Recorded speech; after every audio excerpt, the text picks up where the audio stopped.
দেখো আজকে তোমাদের joining of two or more sentences আমরা জয়নিং কিভাবে করব কিছু নিয়ম নিয়ম কিন্তু দেওয়া আছে। আমরা প্রত্যেকটা নিয়ম ধরে ধরে পরপর উদাহরণ কিন্তু দুটো করে দেওয়া রয়েছে। আবার দেখো প্রথম নিয়ম দ্বিতীয় নিয়ম, তবে গ্রামারের ক্ষেত্রে নিয়মটা বদলে আমরা যদি আগে এই কাজগুলো করে তারপরে নিয়মটা বুঝি কী জন্য নিয়মটা হলো সেটাও বুঝবো। তবে মোটামুটি একটু নিয়মটা মনে রাখবো, মনে রাখার পর আমাদের কিন্তু সব জায়গাগুলো যে মনে রাখতে হবে তার কোনো কিন্তু মানে নেই। কেননা আমরা যখন প্র্যাকটিস করব, প্র্যাকটিস করতে করতে নিয়মগুলো কিন্তু মুখস্থ হয়ে যাবে, অটোমেটিক নিয়মগুলো কিন্তু মুখস্থ হয়ে যাবে। তাহলে অল্প অল্প করে করব কিন্তু সেগুলো যেন হয়ে যায়। দেখো প্রথমে যে নিয়মটাতে বলেছে joining of two or more sentences আমরা কিভাবে জয়েন করব, একটার বেশি বাক্য আমরা জয়েন করব কি করে। প্রথমে অ্যাডজেক্টিভকে সঠিক স্থানে বসিয়ে সিম্পল সেন্টেন্স করার নিয়ম। যদি দুটি সিম্পল সেন্টেন্স থাকে এবং তাদের সাবজেক্ট যদি একই হয় এবং একটিতে যদি অ্যাডজেক্টিভ থাকে, তাহলে সেই অ্যাডজেক্টিভটি যার সম্পর্কে বলেছে তার পূর্বে বসিয়ে দিয়ে একটি সিম্পল সেন্টেন্সে পরিণত করা হয়। এখানে দেখো বলছে যে যদি দুটি সিম্পল সেন্টেন্স থাকে, তাহলে এখানে আমাকে কিন্তু জিনিসটা বুঝতে হবে যে দুটো সিম্পল সেন্টেন্স থাকবে। দেখো প্রথমে যে উদাহরণ এখানে দেওয়া আছে 1 নম্বরে, my brother has lost his watch, এই একটা সেন্টেন্স, এখানে ফুল স্টপ। এরপরে রয়েছে ইট ইজ কস্টলি ওয়াচ, তাহলে আমার ভাইয়ের একটি ঘড়ি হারিয়েছে, ইট ইজ কস্টলি ওয়াচ, ওই ঘড়িটি কেমন ছিল, কস্টলি মানে দামি। তাহলে দেখো এখানে আমি কি বললাম, যদি দুটি সিম্পল সেন্টেন্স থাকে তাহলে দুটি সিম্পল সেন্টেন্স রয়েছে এবং তাদের সাবজেক্টটি যদি একই হয়। এখানে দেখো সাবজেক্ট কিন্তু একই, এই ওয়াচ, এই দেখো ওয়াচ, এখানে কিন্তু দুটো জিনিসই একই। বেশ, দুটো জিনিস একই, যদি একই হয় এবং একটিতে যদি অ্যাডজেক্টিভ থাকে তাহলে তাহলে দেখো অ্যাডজেক্টিভ মানে কি, এই যে কস্টলি ওয়াচ, এই কস্টলি এটা কিন্তু এই বাক্যের ক্ষেত্রে দুটির মধ্যে যদি একটা কোনোটাতে অ্যাডজেক্টিভ থাকে তাহলে এই কস্টলিটা হচ্ছে কি অ্যাডজেক্টিভ, মানে কেমন, কোনো গুণ পরিমাণ অবস্থা এরকম বোঝাবে, তাহলে সেটা হবে অ্যাডজেক্টিভ। বেশ, তাহলে এই ক্ষেত্রে কস্টলি ওয়াচ, তাহলে সেই অ্যাডজেক্টিভটি যার সম্পর্কে বলছে, তাহলে এই যে কস্টলি, এটা কোনটা কস্টলি, কোনটা দামি, ঘড়িটা দামি, হ্যাঁ, যার সম্পর্কে বলছে তার পূর্বে বসিয়ে দিয়ে একটি সিম্পল সেন্টেন্সে পরিণত করা যায়। তাহলে আমরা এখানে উত্তরের ক্ষেত্রে আমরা দেখব মাই ব্রাদার হ্যাজ লস্ট। এবারে দেখো হিজ, এখানে ওয়াচ দিয়েছে, হিজ, এই দুইবার কিন্তু আমি কি রাখতে পারবো না, সিম্পল সেন্টেন্সের ক্ষেত্রে আমরা কিন্তু দুইবার সাবজেক্ট রাখতে পারবো না। তাহলে এই জিনিসটা আমাদেরকে কিন্তু এখান থেকে দুটোর মধ্যে একটা রাখতে হবে। দেখো এখানে his lost his costly watch, তার মানে এই ওয়াচটা এখানে কিন্তু একবারই আমরা এইটাকেই তুলে নিয়েছি, কেমন ওয়াচ, কস্টলি ওয়াচ। তাহলে উত্তরটা কীরকম দাঁড়াবে, my brother has lost his, না এইটা সাবজেক্ট হিসাব মতো, মানে কে কারিয়ে হয়েছে, এবারে কি হারিয়েছে, এই জন্যই এখানে কিন্তু সাবজেক্ট হয়েছে। এটা আমার ভাইয়ের হারিয়েছে, কার হারিয়েছে সেটা ঠিক আছে, এবার কি হারিয়েছে মেন জিনিস হচ্ছে ওয়াচ, ওই জন্য এখানে সাবজেক্ট। দেখো তাহলে my brother has lost his, এই ওয়াচ, এখানেও ওয়াচ রয়েছে, এখানেও কস্টলি ওয়াচ রয়েছে, যেহেতু আমাদের এইখানটাতে যে জায়গায় বলেছে যে অ্যাডজেক্টিভের সঙ্গে যেটা নাউন রয়েছে সেইটা কিন্তু এখানে বসবে, ওই জন্য কিন্তু এই ওয়াচটা নিয়ে নাই, এর সঙ্গে যেটা অ্যাডজেক্টিভ ছিল এই ওয়াচটা কিন্তু আমরা এখানে বসিয়েছি, কেননা এই দুটো জায়গায় ওয়াচ রয়েছে। সিম্পল সেন্টেন্সের ক্ষেত্রে কিন্তু একটা কি হবে, একবারই কিন্তু তোমাকে সাবজেক্ট লাগাতে পারবে। বেশ পরের বাক্যটা দেখো, আমি যখন এর পরে এক্সট্রা তোমাদেরকে দেবো কাজ, তখনও কিন্তু আরও ভালোভাবে কিন্তু বোঝা যাবে। যেমন দেখো, দ্য বয় ইজ পুয়ার, দেখো the boy is poor full stop, he reads in class 7। এই নিয়মটার মতো করেই কিন্তু এখানে করা রয়েছে। এবার দেখো, the boy is poor, he reads in class 7। তার মানে দেখো এখানে কোনটা সাবজেক্ট, দ্য বয়, এইখানে দ্য বয়, হ্যাঁ আর এইদিকে হি। তাহলে এই দ্য বয়কেই এখানে কিন্তু এই পরের দুটো সেন্টেন্স হলো, এই একটা সেন্টেন্স, এই যে ফুল স্টপ রয়েছে এইটা একটা সেন্টেন্স, এটা একটা সেন্টেন্স। এখানে সাবজেক্ট কিন্তু দ্য বয়, এইদিকে সাবজেক্ট কোনটা, এটা হিটা, মানে হিটা কাকে বোঝাচ্ছে, এই দ্য বয়কে বোঝাচ্ছে। মানে বারবার দ্য বয় তো আমরা ব্যবহার করি না, পার্টস অফ স্পিচ অনুযায়ী আমরা জানি যে নাউনের পরিবর্তে প্রোনাউনগুলো বসে, নাউনের পরিবর্তে কি বসে, প্রোনাউনগুলো বসে। বেশ, এরপরে দেখো এখানে লস্ট হিজ, তারপরে হচ্ছে the boy is poor, he reads in class 7। তাহলে কি হচ্ছে, দ্য পুয়ার বয়। এখানে আমরা কি করলাম, দ্য বয়টা এখানে আর করছি না, কেননা আমি এইখানটাতে কি বলেছিলাম, একটিতে যদি অ্যাডজেক্টিভ থাকে তাহলে এখানে দেখো এখানে অ্যাডজেক্টিভ কিন্তু দেওয়া রয়েছে, তার মানে আমি এখানে অ্যাডজেক্টিভটা কিন্তু বসিয়ে দিলাম এই জায়গায়, এই দ্য বয় জায়গায় কি করলাম, দ্য পুয়ার বয়। যেমন দ্য হিজ ওয়াচ বলেছিলাম, এই ওয়াচটা কেমন ওয়াচ ছিল, কস্টলি ওয়াচ, সেই জন্য এখানে উত্তরের ক্ষেত্রে আমরা কস্টলিটা নাউনের আগে কিন্তু অ্যাডজেক্টিভটা বসিয়ে দিয়েছি। এইখানের ক্ষেত্রেও তাই, এই যে দ্য বয় রয়েছে, বয়টা কেমন বয়, পুয়ার বয়। তাহলে আমি এখানে করলাম যে এই নিয়মটা অনুযায়ী এরকমভাবে আমি করতে পারি, দ্য পুয়ার বয়, তারপরে এখান থেকে রিডস ইন ক্লাস 7। তাহলে এইভাবে কিন্তু আমরা এই বাক্যটা করতে পারি। আরও আমি বাক্য দেবো এর পরে, এগুলো মানে এক্সারসাইজ হিসাবে কোন কোনগুলো আলাদা আলাদা বিভিন্নগুলো হবে, কিন্তু সব এক্সারসাইজ আমি দেবো। বেশ, যাই হোক, দ্বিতীয় নিয়ম দেখো, অল্প অল্প করে হোক, নাহলে অনেক মাথায় কিন্তু এক্সট্রা ঢুকে যাবে, এত প্রয়োজন নেই। নাউনের অপোজিশনস ব্যবহার করে কি, কোনো সিম্পল সেন্টেন্স দ্বারা যদি সাবজেক্টের সম্পর্কে বলা হয় এবং ভার্ব হিসেবে শুধু অক্সিলারি ভার্ব থাকে, তাহলে নাউনের অপোজিশনস ব্যবহার করা হয় এবং অক্সিলারি ভার্ব উঠে যায়। অক্সিলারি ভার্ব কোনগুলো, অক্সিলারি ভার্ব কোনগুলো, সাহায্যকারী ক্রিয়া কোনগুলো, অক্সিলারি ভার্ব, হ্যাঁ B ভার্বগুলো, am is are was were, এগুলো সব অক্সিলারি ভার্ব বলতে হবে। বেশ, এইগুলো কিন্তু অক্সিলারি ভার্ব দেখো এখানে কীরকম উঠে যাবে, এই নিয়মটার সাথে কিন্তু এই নিয়মটা কিন্তু পার্থক্য রয়েছে। দেখো, Manmohan Singh is the prime minister of India full stop, he came two Kolkata yesterday বা ক্যালকাটা ইয়েস্টারডে। এইখানে আমরা দুটো বাক্য পেয়েছি, এখানে আমরা দুটো বাক্য পেয়েছি। দেখো, Manmohan Singh is the prime minister of India, আর একটা রয়েছে he came to Calcutta yesterday. এইবারে আমি এখানে কি বলেছিলাম, যে নাউনের অপোজিশনস ব্যবহার করে কোনো সিম্পল সেন্টেন্স দ্বারা যদি সাবজেক্টের সম্পর্কে বলা হয় এবং ভার্ব হিসাবে শুধু অক্সিলারি ভার্ব থাকে, তাহলে নাউনের অপোজিশনস ব্যবহার করা হয়, হ্যাঁ, এক অক্সিলারি ভার্ব উঠে যায় বলছে, এবং অক্সিলারি ভার্ব উঠে যায়। এখানে দেখো, মনমোহন সিং ইজ বলেছি, ইজটা তো অক্সিলারি ভার্ব।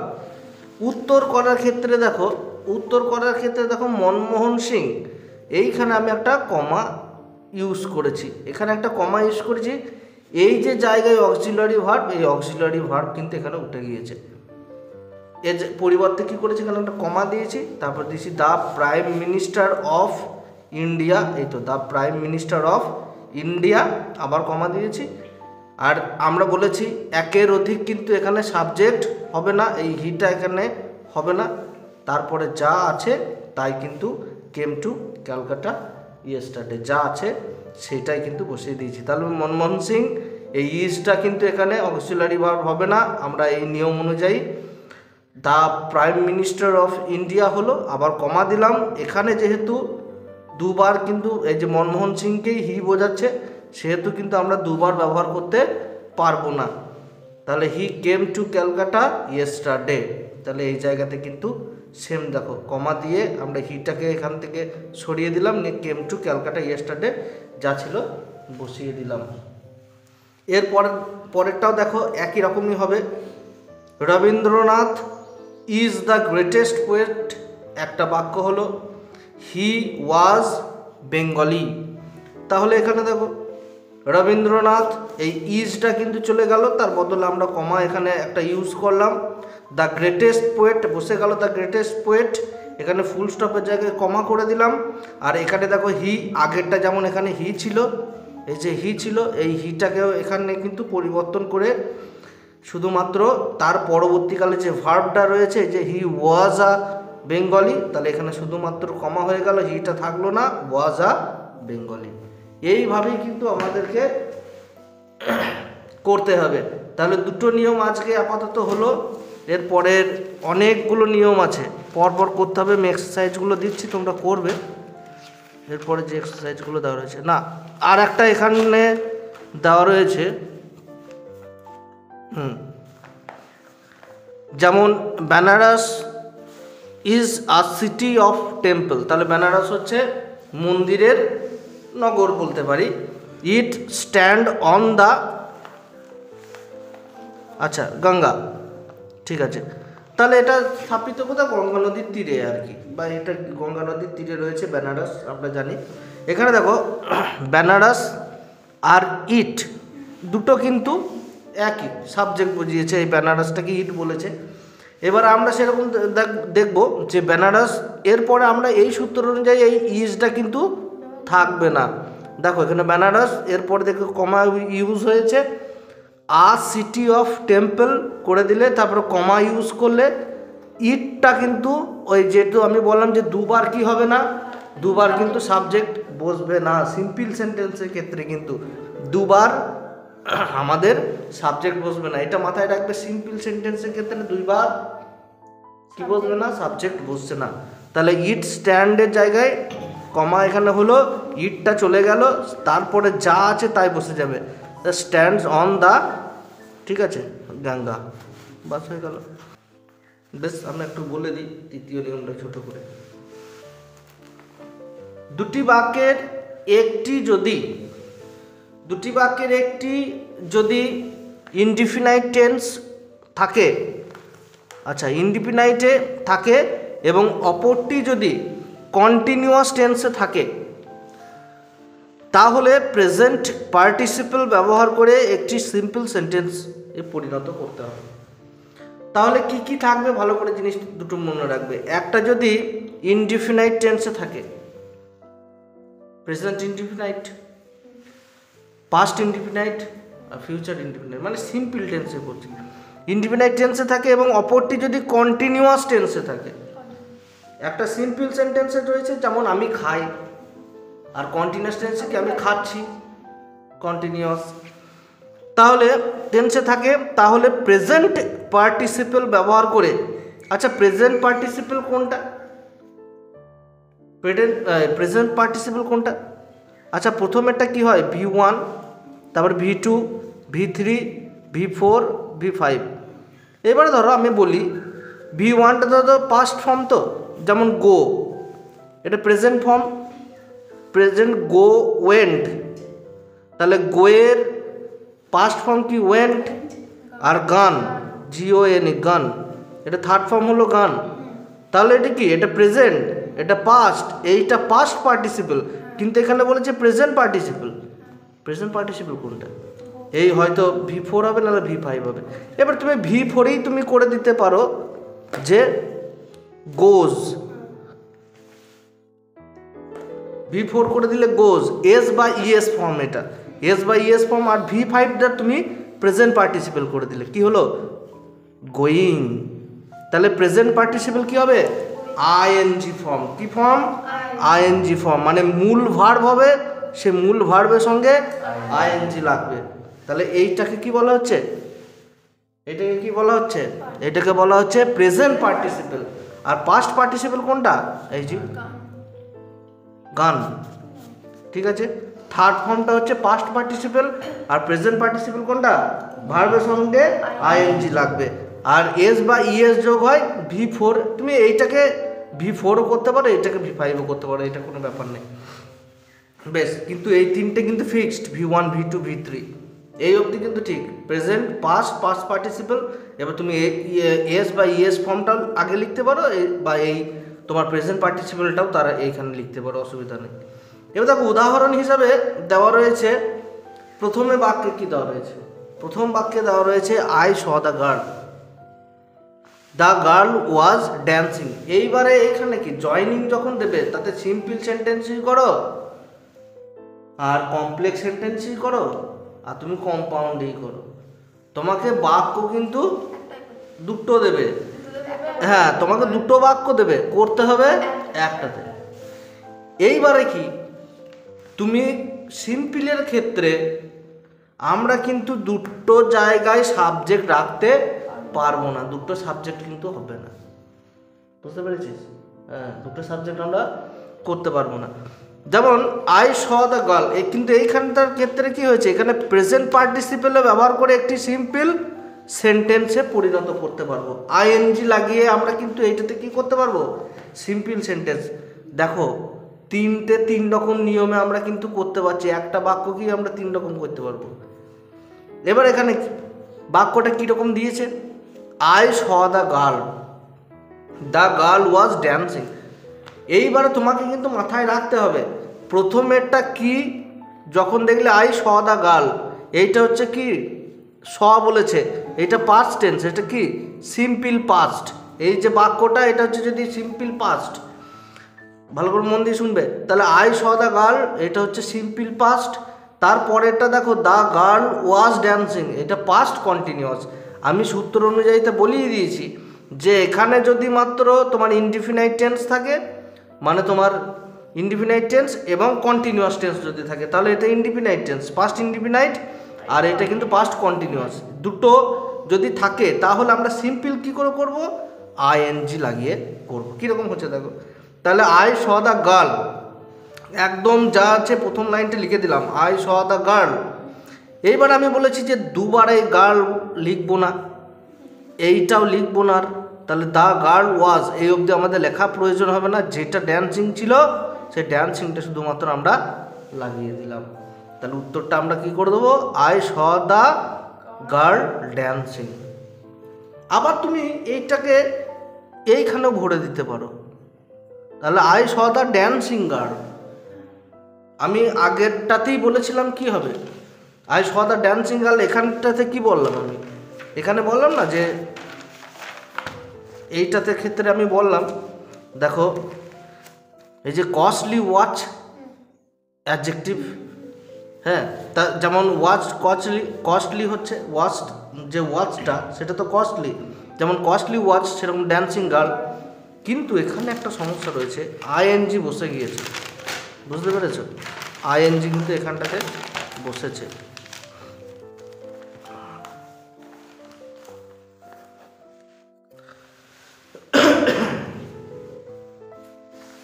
দেখো এরপরের এটা, এই যে আমি যদি এটা কমপ্লেক্স সেন্টেন্স করি, দেখ ভালো করে, I saw the girl dancing, এটা করতে পারো। আবার এরকমভাবেও অনেক ক্ষেত্রে থাকে, দেখবে I saw the dancing girl, এরকম আমরা দেখি না তা নয়। এইটা দেখো I saw the girl who was dancing, এটা কিন্তু কমপ্লেক্স সেন্টেন্স হয়ে গেল, এটা কমপ্লেক্স সেন্টেন্স হয়ে গেল। কেননা আমি কমপ্লেক্স সেন্টেন্স যখন বলবো তখন কিন্তু এইগুলো ব্যবহার হবে, যেমন হু, হুইচ, হোয়েন, হ্যাঁ এগুলো, দ্যাট, এগুলো কিন্তু বসবে। তাহলে হু ওয়াজ ড্যান্সিং, এটা কিন্তু সিম্পল সেন্টেন্স। এই যে হু, এইখানটাতে কিন্তু দুবার কিন্তু এখানে ব্যবহার হয়ে যাচ্ছে, যে হয় নর্তকী, যে নাচছে, বা যে হয় নাচুনি, এরকম নাচছে, এরকম কন্টিনিউ করছে আর কি, এইটা জটিল। তাহলে ধরো আমি এরকম একটা যদি বাক্য বলি যে আমার একটি পেন আছে যেটির রং লাল, তাহলে কি হবে? এটা যদি সিম্পল সেন্টেন্স করি, I have a pen full stop it is red, তাহলে এটা কি করে করবে সিম্পল সেন্টেন্স? হ্যাঁ, I have a red pen. এবার আমি যদি বলি যে এটা তুমি কমপ্লেক্সে করো, এটা তো সিম্পল হলো। হ্যাঁ, হুইচ ইজ রেড, বুঝতে পারছো? তাহলে দেখো এখানের মধ্যে হুইচটা কিন্তু যোগ হলো, ইজটাও লেগে গেল। এরকম করে আমরা যখন প্র্যাকটিস করব তখন কিন্তু আমাদের হয়ে যাবে। এই দেখো, আমি সেই মেয়েটিকে দেখলাম যে নাচছিল, এটা বাংলা দেওয়া রয়েছে। এখানে দেখো নোট করার কিছু বিষয় রয়েছে, তোমরা যারা এই ভিডিওটা দেখছো তারা অবশ্যই এই নোটগুলো কিন্তু করে নিতে পারো। বেশ, আমি জায়গাগুলো কিন্তু বুঝিয়ে নিচ্ছি। এখানে দেখো উপরের বাক্যগুলো অর্থ কিন্তু একই, এখানটাতে যেটা বাংলা লিখেছে। যেমন আই স রহিম, আর একটা বাক্য দিয়েছে, আমি এই বাক্যগুলোর পরে এক্সট্রা কাজ দেবো, সেগুলো করবে। I saw Rahim full stop he was playing, এইটার মতনই দেখো কীরকম হচ্ছে। তাহলে আই স রহিম এই অবধি করলে, সঙ্গে প্লেয়িংটা লাগিয়ে দিলে, এই গোটা এইটা বাদ চলে গেল, এটা প্রয়োজন হলো না। বেশ, এইটা তো সিম্পল সেন্টেন্সের ক্ষেত্রে হলো, এখানে লিখে দিতে পারতে সিম্পল সেন্টেন্স, অসুবিধা নাই। বেশ, যাই হোক, I saw my friend he was sitting in the shop, shop মানে দোকানে। না, এটা একটু বানানটা ভুল আছে। হ্যাঁ, এই বানানটা ভুল আছে, SH, আমি ওই জন্যই শপ বললাম। সব দোকানে কিন্তু বসেছিল। বেশ, তাহলে দেখো আই স মাই ফ্রেন্ড, এখানে I saw my friend sitting in the shop, ঠিক আছে? এখানে সিটিং ইন দ্য শপ করে দিলাম। তাহলে I saw my friend sitting in the shop, দেখো আই স মাই ফ্রেন্ড এই অবধি করলে, এই ING ফর্মটা এখানে দেওয়া রয়েছে, শুধুমাত্র এইটুকু আমরা তুলে বাদ দিয়ে দিলাম, নিয়ে এইখান থেকে বাকি যেটুকু অংশটা রয়েছে এই সেন্টেন্সে, সেই সেন্টেন্সে আমরা এটা কিন্তু বসালাম। এইটাই এবার কি করেছি, এইটাই আমরা কিন্তু এই দেখো এখানে কিন্তু কমপ্লেক্স করেছি। I saw my friend who was sitting in the shop, এই বানানটা একটু ঠিক করে দিলাম। ব্যাস, এইটুকু হচ্ছে নিয়ম। এরপরে কি আছে, আরও একটু রয়েছে। 3 নম্বর নিয়ম অবধি, এই অবধি করবো। এরপরে 4 নম্বর টিয়মগুলো রয়েছে, এটা আমরা পরের দিনে দেখব। এখানে উপরের বাক্যটির অর্থ একই, I saw the man was shouting. দেখো আরও একটা বাক্য দেওয়া রয়েছে, আমি একটা মানুষকে দেখছিলাম, যে মানুষটা চিৎকার করছিল আর কি। তাহলে I saw the man shouting, বুঝতে পেরেছ? তাহলে I saw the man was, এইটা কিন্তু চলে গেল, বাদ চলে গেল, এইটার হলো না শাউটিং। এইটা একটা করতে পারলে, আর একটা করতে পারো কীরকম, I saw the man who was shouting, এইটা কিন্তু একটা সিম্পল, একটা কিন্তু কমপ্লেক্স, এইটা কিন্তু মাথায় রাখবে, বুঝতে পারলে? একটা সিম্পল মানে একই হতে পারে, কিন্তু একটা সিম্পল একটা কমপ্লেক্স।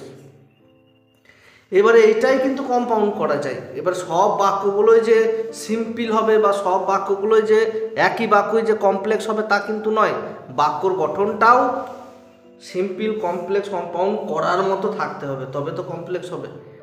এবার দেখা গেল এমন বাক্য দেওয়া রয়েছে, দুটো বাক্য ভাগ রয়েছে, কিন্তু ওখানে করার মতো হচ্ছে না, তাহলে কিন্তু হবে না। এবার যেগুলো করা যাবে সেই রকমই বাক্য তোমাদের পরীক্ষায় দেওয়া থাকবে। আগে জায়গাগুলো একটু বুঝে নাও। যেমন তারপরেরটা দেখো, do not get down from the bus full stop it was running. তাহলে দেখো এইখানে ইট ওয়াজটা হবে না, দেখো তাহলে do not get down from the running bus করেছি, এই যে রানিং বাস করেছি, আমি যেটা আগেই বলছিলাম যে ড্যান্সিং গার্ল, তুমি এটাও করতে পারো। আবার তুমি এখানে ফ্রম দ্য বাস রানিং করতে পারো, কিন্তু এখানে রানিং বাস করেছিস, শুনতে ভালো লাগছে, আমি এখানটাতে বলছিলাম না। তাহলে এইটাতেও তুমি করতে পারো, I saw the shouting man, আমি এই কথাটাই বলছিলাম এতক্ষণ ধরে। এইখানে রানিং ম্যানটা, রানিং বাসটা এখানে দিয়েছে এতক্ষণে, এইটাই কথায় আমি এটা বলছিলাম। এই যে do not touch the fan, it is moving. তাহলে ফ্যানটাকে টাচ করো না, কেননা ফ্যানটা ঘুরছে। তাহলে কি হবে, do not touch the moving fan, আর এইটা বাদ চলে গেল, ইট ইজ দ্য, তাহলে মুভিংটা মুভিং ফ্যান। এই জায়গাগুলো তোমাকে, ছোট ছোট জায়গা, এই জায়গাগুলো কিন্তু তোমাকে মনে রাখতে হবে, এটাই মেন কারণ। বেশ, এরপরে তোমাদের আমি এক্সারসাইজ দিচ্ছি, সেগুলো করবে। আর তোমাদের যদি বুঝতে কোথাও অসুবিধা থাকে, তোমরা ভিডিওর নিচে কমেন্ট বক্সে কমেন্ট করে জানাও। ভিডিওটি দেখার জন্য তোমাদের অসংখ্য ধন্যবাদ। এর পরে তোমাদের 4 নম্বর নিয়ম বা বিভিন্ন যে কমপ্লেক্স সেন্টেন্স থেকে কিভাবে কম্পাউন্ড সেন্টেন্স করব, সিম্পল সেন্টেন্স থেকে কিভাবে আমরা কমপ্লেক্স সেন্টেন্স করব, বিভিন্ন ভাগগুলো ধীরে ধীরে ব্যাকরণের সমস্ত ক্লাস আসতে রয়েছে। অবশ্যই চ্যানেলটাকে তোমরা সাবস্ক্রাইব করবে নতুন হলে। ভিডিওটি দেখার জন্য আবার বলছি ধন্যবাদ।